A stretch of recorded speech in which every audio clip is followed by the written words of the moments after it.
catéchèse, ma première communion, juste, ben, c'était un petit peu, allez, à l'époque, en tout cas, le rituel, à nos 12 ans, on récoltait un petit peu de l'argent pour s'acheter le premier vélo, le premier grand vélo. Pour moi, c'était important, je me souviens, j'avais été le chercher au magasin de vélo, réuni le maximum. Ça m'a permis en tout cas de commencer les randonnées VTT, et de pouvoir aller jouer dans le village avec un beau vélo.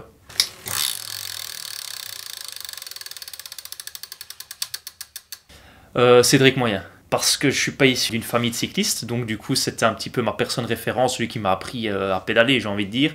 Laurent Mars, il est intervenu un peu plus tard dans ma carrière, où je me souviens, mes parents ne savaient pas m'amener sur les compétitions, donc lui m'amenait, on va dire, tout le temps, tous les week-ends et tout ça, donc je lui dois beaucoup.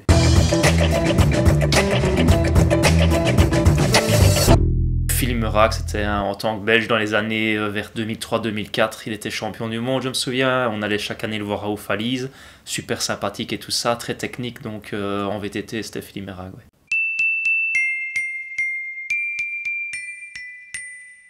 Ah oui, juste. Je suis arrivé sur le tard sur la route parce que je suis issu du VTT, donc c'est seulement en Junior 2 que j'ai fait des compétitions sur route. Ça marchait pas mal, mais j'avais pas du tout de notion en peloton. Et au fil de la saison, ça allait de mieux en mieux. J'avais accumulé quelques victoires et tout ça.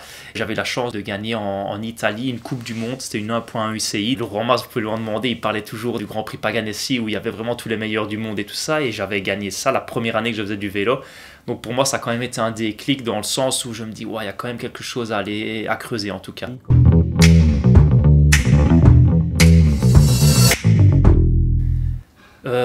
Un duro mal.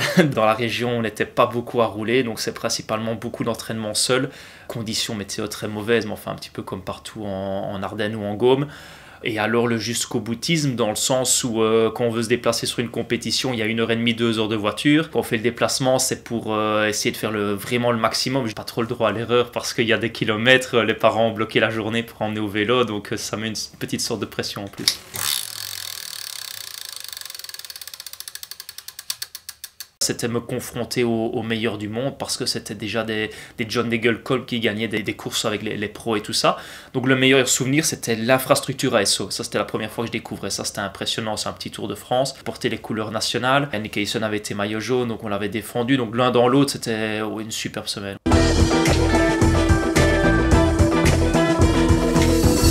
Plutôt qu'avant l'auto, pas spécialement, parce que c'était une question de matériel, celle du matériel de chrono coûte très cher. Et Yael m'avait dit ça, je me souviens, parce que ma deuxième course chez les professionnels, c'est le prologue de la Ruta del Sol. Sans échauffement particulier et tout ça, j'avais fait 5e. Je me souviens, c'était Valverde qui gagne, et je fais 5e, mais un peu pas par hasard, mais juste avec zéro notion de chrono, même pas travailler la position, même pas entraîner sur le vélo. Et c'est ça qu'elle m'avait dit, je me souviens, il y en a qui ont fait des belles carrières avec les prologues parce qu'on a pu aller chercher des maillots à droite à gauche. Puis après, j'ai eu la chance en 2015 de rencontrer Christophe de Kegel, qui est maintenant l'entraîneur d'Alpecin, donc de Mathieu Van Der Poel, qui lui venait avec tous des protocoles d'échauffement de la piste en Angleterre et tout ça. Et il savait que mes valeurs étaient très très bonnes, mais il faut encore encadrer quelqu'un pour qu'il soit à 100% dès les premiers mètres de la rampe de départ. Lui m'a permis en tout cas de préparer un prologue, parce qu'un prologue, ça dure 5 minutes, on peut une seconde de louper, vous avez déjà perdu la victoire. Et ça a tourné fin mai à une 3e place au Tour de Belgique au prologue, et puis la victoire au Tour du Portugal.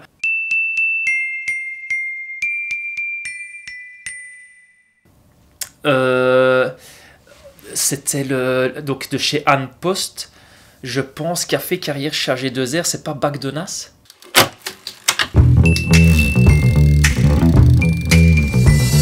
Deux aspects différents, Gauthier pour l'aspect humain, relation, super amitié et tout ça. Christophe de Kegel côté professionnel, mais pas la relation qu'il y avait avec Gauthier, lui c'était l'aspect technique. Les deux, l'un dans l'autre, sont très importants.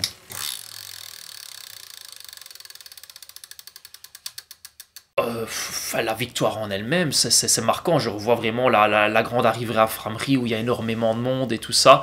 Je me souviens, il y avait encore toute l'équipe Wallonie-Bruxelles. Donc l'année avant, j'étais avec Wallonie-Bruxelles. Il y avait Yvan Nash aussi. Je me souviens qu'il était sur le podium. Il était heureux comme pas possible. Avec qui j'ai encore de très bons contacts. On s'échange de temps en temps un SMS. C'est aussi quelqu'un qui a beaucoup aidé avec la création de Wallonie-Bruxelles. Ça, c'est obligé. C'est élémentaire.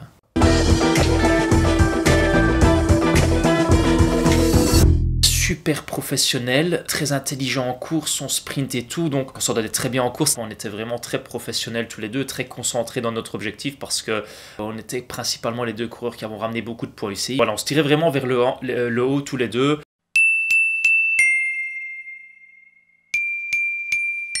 Le quotidien, on va dire, le quotidien dans le sens où on était déjà tout le temps en vélo ensemble. Mais en plus de ça, je veux dire, il y a des gens, ils vont tout le temps s'entraîner ensemble, mais c'est pas pour ça qu'il y a l'accroche. Après, c'était l'environnement. Ensemble, on avait le même cercle d'amis, le même humour, enfin, tout l'un dans l'autre avait fait qu'on se voyait tout le temps au final. On était toujours inséparables, on va dire. Ouais.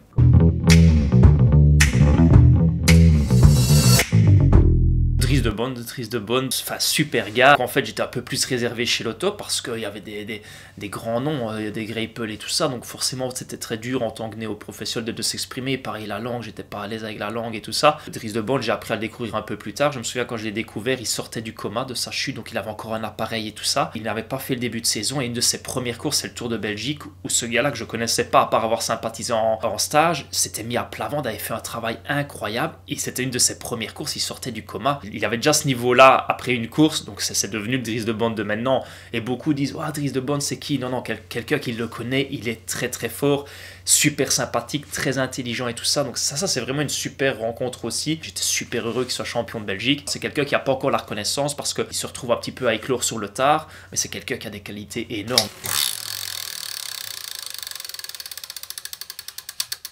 Pas ma plus grosse, mais une déception en effet. C'est une histoire au final de Kawe qui se met dans ma roue juste au pied de la roche au faucon, donc elle s'enroule dans la cassette et tout ça, et déçu en effet parce que je me sentais encore très bien, donc la possibilité d'attaquer dans Saint-Nicolas ou quoi, pour moi c'était vraiment très très bien parce que on regarde ça tout le temps à la télé, Liège-Bastogne-Liège c'est la course des rêves, on m'entraînait tout le temps sur les côtes ardennaises, donc forcément on a à cœur de bien faire, donc en effet une déception, comme il y a eu d'autres déceptions.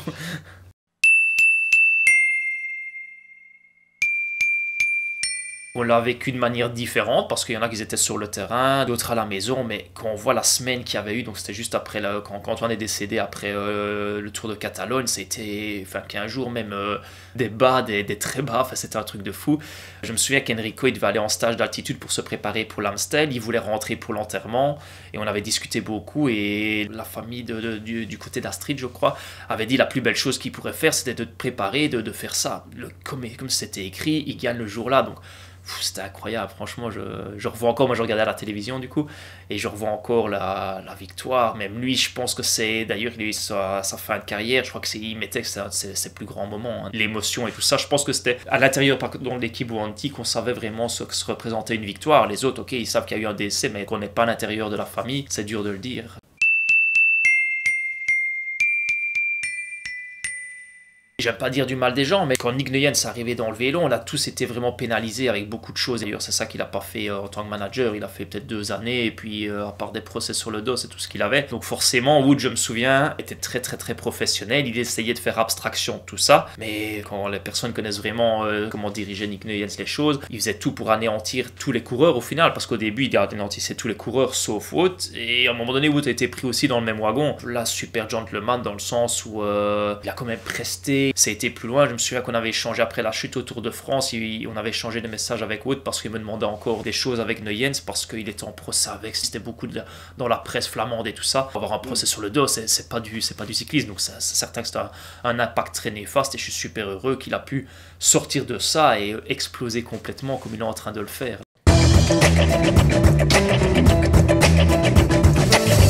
J'ai beaucoup voyagé, en effet avec le vélo on a beaucoup voyagé. J'ai découvert par exemple Dubaï, voilà, genre de destination où j'irais pas du tout, mais voilà, grâce au vélo j'ai été à Dubaï.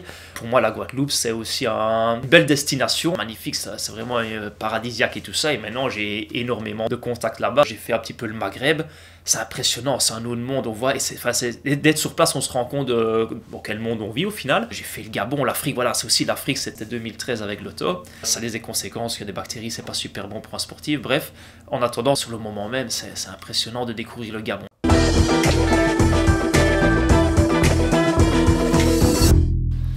Ouais, il y en a tellement eu. C'était une passe comme ça. Je l'avais pas fait, mais c'était Antoine et quelques autres de Wallonie-Bruxelles quand ils étaient encore. Donc en fait, ils prenaient, mais ça c'était super marrant à regarder, ils fixaient une caméra sur la route. Ils se filmaient eux-mêmes et à un moment donné un cycliste qui perd le contrôle et qui va dans un champ de maïs. En fait c'était ça un petit peu, il y a eu plusieurs vidéos comme ça. Allez, on voyait qu'il faisait semblant de perdre le contrôle et d'aller tout droit dans un champ de maïs. Donc à la vidéo ça donnait pas mal parce que ça faisait vraiment le coureur qui ne sait pas tenir son vélo et qui part dans le champ de maïs où on voit tous les maïs qui s'abaissent. Des fou rires, j'ai envie de dire, très souvent à l'entraînement parce qu'il se passe toujours des choses. Un humour assez décalé avec Christophe Prémont aussi. Des fou rires énormes parce que c'est quelqu'un qui a aussi un humour assez recherché. Pas spécialement ma plus belle fierté. Je suis content que Sylvain Moniquet, par exemple, j'ai été voir ici la Flèche Wallonne dimanche. J'ai vu qu'il a fait une super course et tout ça. On a fait un petit peu collaboré tout ça ensemble. Ça, voilà, c'est très bien. Rémi, je suis super heureux qu'il marche aussi de nouveau. On a résolu un petit peu ses problèmes de genoux. Ça, c'est des petites fiertés, mais que je ne cherche pas du tout à retirer de la gratitude. Mais quand je peux aider quelqu'un comme ça, voilà, ici la semaine prochaine, on doit voir avec Van Melsen aussi. Et Van Melsen a un petit souci. Enfin, c'est toujours comme ça, à coureur, c'est toujours des petits soucis de. Ici, c'est parce que je fais dans le matériel, donc des petits soucis de matériel, donc c'est ajuster ça. Lui, il faut dire, ça fait des semaines et des semaines qu'il cogite, qu'il ne sait pas régler un souci. Donc voilà, quand on peut en 10 minutes régler un problème, ça aide, mais je ne cherche pas à avoir de la fierté là-dedans.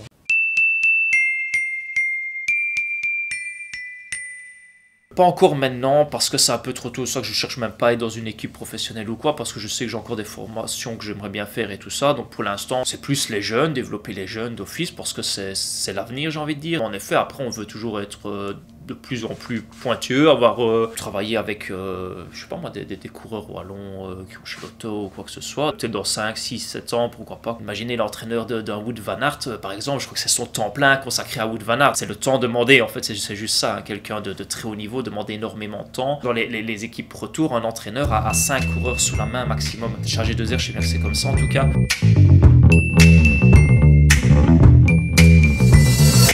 Technologie à la finale parce que tous les petits capteurs et tout ça coûtent énormément d'argent pour approfondir encore du matériel d'analyse posturale ou qui mesure un petit peu des points de pression et tout ça. Ça, c'est vraiment le genre de truc qui m'intéresserait. En termes d'entraînement, c'est aller continuer à aller le diplôme à l'UCI, des choses qui coûtent vraiment, c'est des formations qui coûtent très très cher. C'est bloqué, c'est jusqu'à cause du Covid, pardon, que c'est un petit peu limité. Des formations que j'aimerais bien faire en plus, chaque chose en son temps.